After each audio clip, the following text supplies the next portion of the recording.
My little chain of ducklings.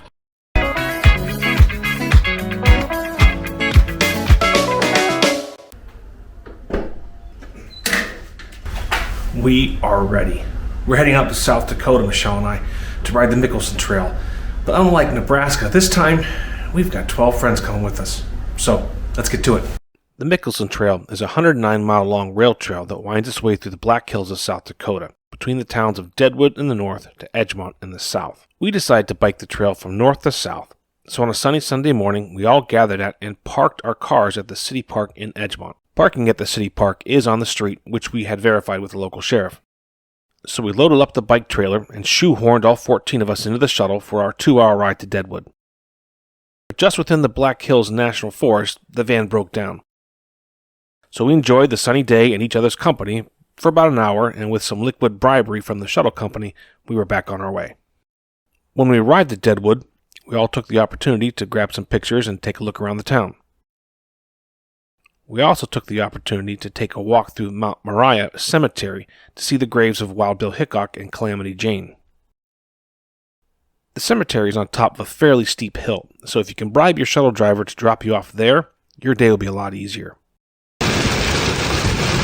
That night, a pretty significant storm rolled through the Deadwood, and besides putting on quite the light show, it was also a reminder of the kind of storms that one can experience on the trail and should be equipped to handle. The Mickelson Trail charges a trail fee of $4 per day per rider, or a one-time $15 yearly pass. The envelopes and drop-off canisters can be found at the trailheads. So the next morning, we all gathered at the Deadwood trailhead to grab some pictures and start our 48-mile ride to Hill City.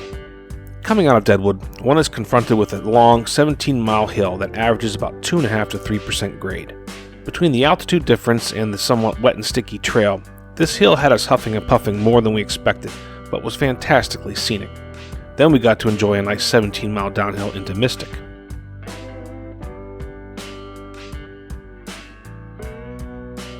I just can't get over the smells here.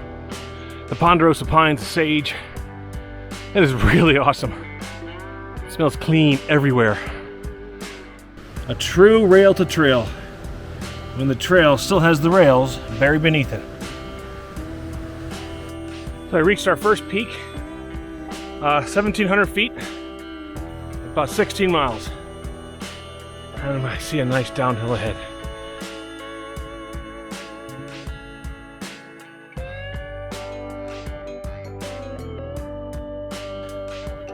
It is in this section of the trail that the trail takes you through 4 tunnels while gently descending all the way to Mystic. All 4 tunnels are fairly short, but make for some great shots, and they're also a useful way to take a break from the sun.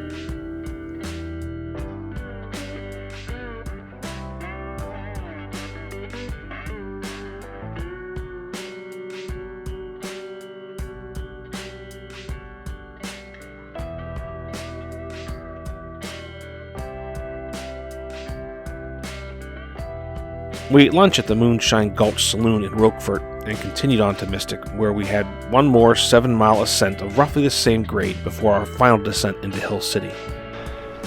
So with this crew, our pace is party pace. It's slow. We take every picture we can want to take. We jump in every lake or stream we want. We take our time. We really enjoy ourselves. That's a good pace, especially for this trail, because it just seems like there's something around every corner. As you can tell, we're climbing again from Mystic to for 7 miles, and then downhill to Hill City. When it comes to accommodations, I found that camping options were sparse and typically a ways off trail, but the larger trail towns of Deadwood, Hill City, and Custer, hotels are fairly easy to find, but a bit on the expensive side during the tourist season.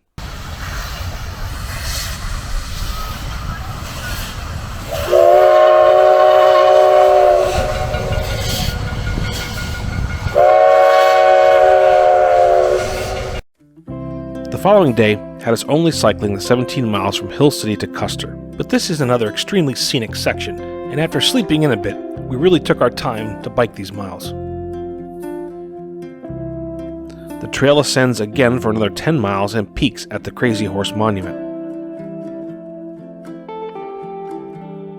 Our original plans were to take the afternoon and grab a shuttle to Mount Rushmore, But we took the advice of our shuttle company and instead went to Mount Rushmore in the evening to see the lighting of the monument.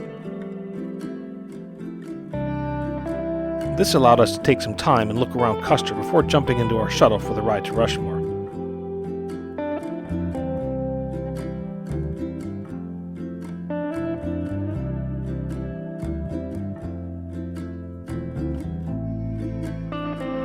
So it's another beautiful morning, and we are on our way to Edgemont. We just finished our 2.6 mile climb out of Custer. And I believe at this point we have about 40 miles of downhill. I think some of it's going to be like 1% downhill, but it's better than a sharp stick in the eye. We made sure to stop at the bicycle sculpture in Pringle, which was quite the sight. If you didn't know this existed, if you didn't realize what this was, you would have just biked right past it. Looks like a junkyard. But it's actually a kind of a neat little sculpture made of bikes. The trail ecosystem really starts to change as you get closer to Edgemont, with long sections of wide open, dry prairie before returning to the canyons of the Black Hills. It is worth mentioning that cell service is pretty scarce along most of the trail, so make sure you download or screenshot any maps you may want before leaving the larger towns. Alright, the last mile and a half into town.